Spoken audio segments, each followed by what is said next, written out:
कि लहरों से डरकर नौका पार नहीं होती, कोशिश करने वालों की कभी हार नहीं होती। इस लाइन को सच करके दिखाए हैं गोपालगंज के एक लाल जिनका नाम है शौकत अली। इन्होंने इस बात को साबित करके दिखाया है कि संसाधन, पैसा आपकी सफलता में बाधा नहीं बन सकती है। आपका शरीर ये मायने नहीं रखता है कि आप दिव्यांग हैं, आप ठीक है, आपके हाथ पैर ठीक है तो ही आप सफल होंगे। इस सारी चीज़ों को इन्होंने ये साबित करके दिखा दिया है कि अगर आपके अंदर हौसला हो तो आप कुछ भी कर सकते हैं।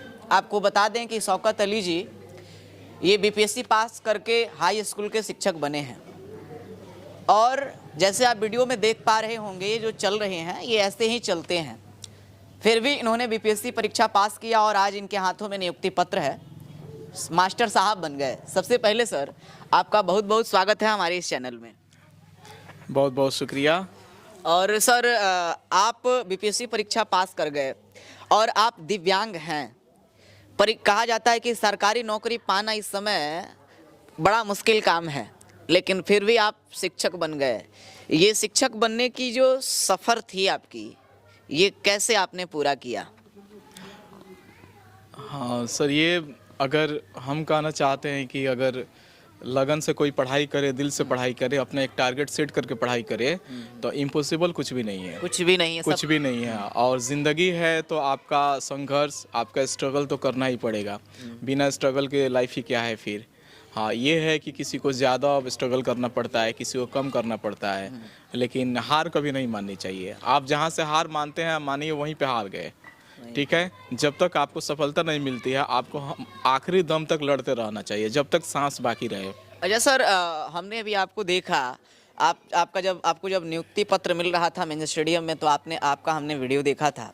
अभी सामने भी है कि आप जो है कैसे चलते हैं, एकदम बिल्कुल दिव्यांग हैं, लेकिन फिर भी आपके मन में ये नहीं हुआ कि अरे मैं तो चल ही नहीं पाता हूँ, मैं बच्चों को कैसे पढ़ा पाऊँगा। और ये जो टीचर आप बन गए, परीक्षा आपने देने गए होंगे, कई शहरों में देने जाना पड़ता होगा, तमाम सारी समस्या हो रही होगी, तो इस चीज़ को कैसे आपने मैनेज किया कि दिव्यांग होते हुए भी, इतना कष्ट उठाते हुए भी आपने इन सारी चीज़ों को कर पाए? इसमें स्ट्रगल जो है मेरे साथ जैसा है वो तो बढ़ जाता है, तो बात है, लेकिन हालात जैसे हो उसमें इंसान को लड़ना चाहिए। हालात कोई बदल नहीं सकता है। तो मैं कहना चाहता हूँ कि ज़िंदगी मिली है तो ज़िंदगी कुछ करना सीखो। ज़िंदगी मिली है तो ज़िंदगी में कुछ करना सीखो। हालात जैसे भी हो हालात से लड़ना सीखो। अच्छा सर, अब तो आप मास्टर साहब बन गए हैं।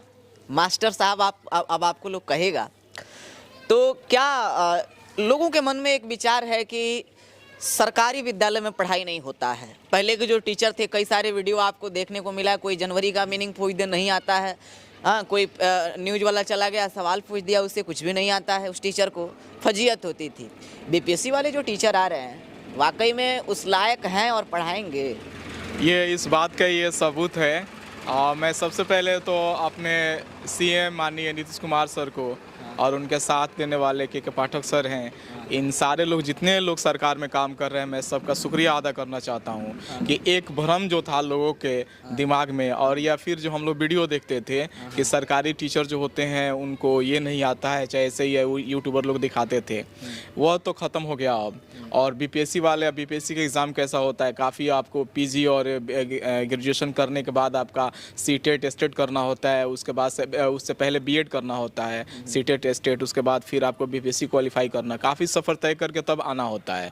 तो ये इसमें के जो टीचर आएंगे वो जाहिर सी बात है कि बच्चों को पढ़ाएंगे, ठीक है। और लोगों को ये भ्रम अब ख़त्म हो गया। अब सरकारी स्कूल जो है इसमें अच्छी पढ़ाई होगी, और मुझे जहाँ तक लगता है प्राइवेट स्कूल से बच्चों को लोग निकाल कर अब अपने गाँव के सरकारी स्कूलों में लोग पढ़ाएंगे। और हमारे सर नीतीश सर जो है, नीतीश कुमार सर, उनका ये प्रयास एकदम सफल होगा। तो सरकार पर खुश है? बहुत बहुत ज़्यादा खुश हैं, और हमें ऐसे ही सरकार चाहिए ताकि हमारे बिहार को आगे बढ़ाए। और बिहार के लिए मैं कहना चाहता हूँ, फलक का सितारा, आँखों का तारा, दिल है जहाँ का बिहार हमारा। सरकार कौन सी सरकार चाहिए, एक बार और बताइए। एक बार नीतीश कुमार का जो सरकार है, सरकार देखिए जो भी सरकार हो, जो सुविधाएं दे लोगों को, रोजगार दे, जॉब दे, ठीक है। पढ़े लिखे जो लोग हैं उनको चुन कर लाए, कदर करें उनके, वैसी सरकार चाहिए। और ये सारी बातें जो है मेरे माननीय नीतीश कुमार सर में ये झलकती है। ठीक है, तो मैं उनका तहे दिल से शुक्रिया अदा करना चाहता हूँ।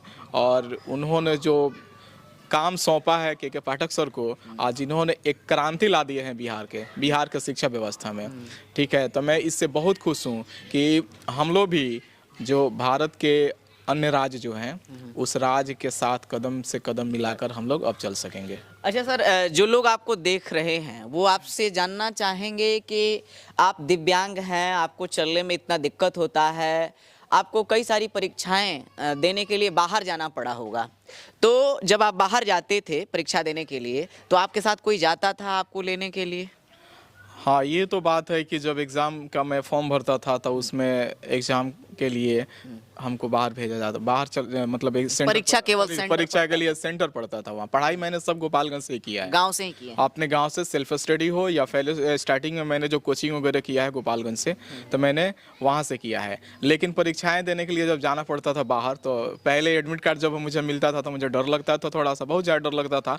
एग्ज़ाम को लेकर नहीं डर लगता था, परेशानी जो होती थी उसके लिए डर लगता था। कितने बार मेरे पैर में कभी कभी प्लेटफॉर्म पे फोड़े पड़ गए हैं उसमें। ठीक है, कभी खून निकल गया है। ठीक है, फिर भी मैं सोच रहा था कि नहीं, मैं अपना सफ़र जारी रखूँगा और मुझे अपने पेरेंट्स के लिए, अपने गांव के लिए और अपने बिहार के लिए कुछ करके दिखाना है। बताइए, इतनी समस्याओं का सामना करते हुए ये परीक्षा देने जाते थे तो इन्होंने बताया कितनी समस्याओं का सामना करना पड़ता था, और अपने घर में ये बड़े हैं, तमाम सारी समस्याएं इनके सामने आया, लेकिन ये कभी हार नहीं माने और आज ये आपके सामने बीपीएससी टीचर हैं, हाई स्कूल के टीचर हैं और काफ़ी इन्होंने संघर्ष किया है। सर, ये बताया जा रहा था कि आप जो है अपनी पढ़ाई का जो खर्च होता है वो खुद ही से मैनेज किए हैं, खुद ही निकालने की कोशिश किए हैं। आपने ये सोचा कि घर वालों पे हम बोझ ना बने। एक तो जैसे समाज के लोग ये कहेंगे तो आप दिव्यांग हैं, आपका पैर ठीक नहीं है तो बोझ है, लेकिन उस चीज़ को आपने ख़त्म कर दिया, वो साबित होने ही नहीं दिया कि आप किसी के ऊपर बोझ हैं। इस चीज़ को कैसे किया कि अपना खर्चा स्वयं निकाले? आपने काफ़ी मेहनत किया, सेल्फ स्टडी किया, इस चीज़ को कैसे आपने कर पाया? स्टार्टिंग में अपने गांव में, अपने मोहल्ले में मैं ट्यूशन पढ़ाया करता था। डोर टू डोर जाकर मैं ट्यूशन पढ़ाना शुरू किया। और ट्यूशन के बाद से आप जानते हैं उसमें जब कर रहे थे, उसमें प्रोग्रेस करते करते फिर कुछ बेंच वगैरह अरेंज करके मैंने कोचिंग शुरू किया अपने घर पे ही। फिर वहाँ से फिर मैं टाउन में गया।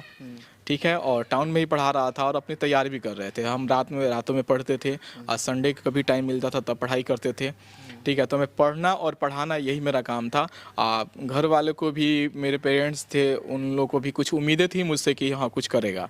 ठीक है, और मुझे भी कभी कभी, हम इतने जैसे पीजी वगैरह कर लिए, ठीक है, तो मुझे भी कभी कभी निराशा होती थी कि अभी तक हम कुछ किए नहीं, आखिर क्यों नहीं कर रहे हैं, शायद क्या बात है, ऐसे करके।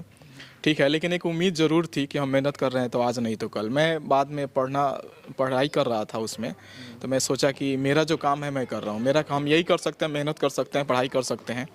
ठीक है, और सब कुछ मैंने ऊपर वाले पे छोड़ दिया था कि मैं मेहनत कर रहा हूँ और इसका फल जब मिलना होगा, जब वक्त आएगा तो मिलेगा। अच्छा, वो उन लोगों को आप क्या कहना चाहेंगे जिनके पास सारी व्यवस्थाएं रहती है, वो कुछ नहीं कर पाते हैं, उसके बाद जिनके पास, जैसे कई सारे लोग ऐसे होते हैं, कहते हैं कि पैसे के अभाव में हमने अपनी पढ़ाई छोड़ दी, हम अपने सफलता नहीं प्राप्त किया लक्ष्य को, पैसा बाधा बन गया, जहाँ रहते हैं घर छोड़ के वो नहीं जा पाए, पढ़ाई करने के लिए दिल्ली ही जाना पड़ेगा, पटना ही जाना पड़ेगा, लोग ये सोचते हैं और उसको लेकर के पढ़ाई छोड़ देते हैं। उन लोगों को आप क्या संदेश देना चाहेंगे? हाँ, 2-3 चीज़ मैं सोसाइटी में देखा हूँ कि एक तो कंसेप्ट लोगों का बना हुआ है कुछ लड़कों का कि मैं पटना जाऊँगा तो भी पढ़ाई करूँगा, दिल्ली जाऊँगा तो भी पढ़ाई करूँगा। नहीं, आप, मेरा मतलब है कि आप अगर लगन से मेहनत करते हैं, पढ़ाई करते हैं, तो कहीं से भी पढ़ाई किया जा सकता है। अब तो आपका इंटरनेट का माध्यम से अगर कुछ आपको देखना है, कुछ करना है, तो आप उससे भी सहारा ले सकते हैं।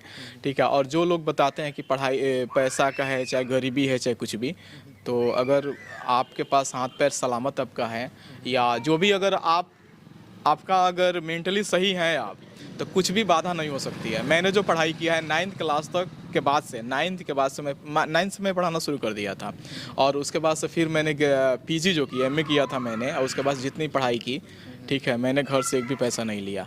अब बस इसी के लिए कि मैं अपने पेरेंट्स का कुछ हेल्प करना चाहता हूँ, कुछ सहारा बनना चाहता हूँ। वालेकुम। फिर लोग मतलब कि मेरे अब्बू ये कमाते हैं और सारे लोग हम लोग बैठकर पढ़ते हैं या फिर हम लोग खाते हैं, तो इसलिए मैं सोचा कि नहीं, मैं घर का बड़ा लड़का हूँ और मुझे कुछ करना चाहिए, तभी मेरे भाई पीछे जो हैं वे कुछ करेंगे या फिर हमारे समाज के लिए एक मैसेज आएगा।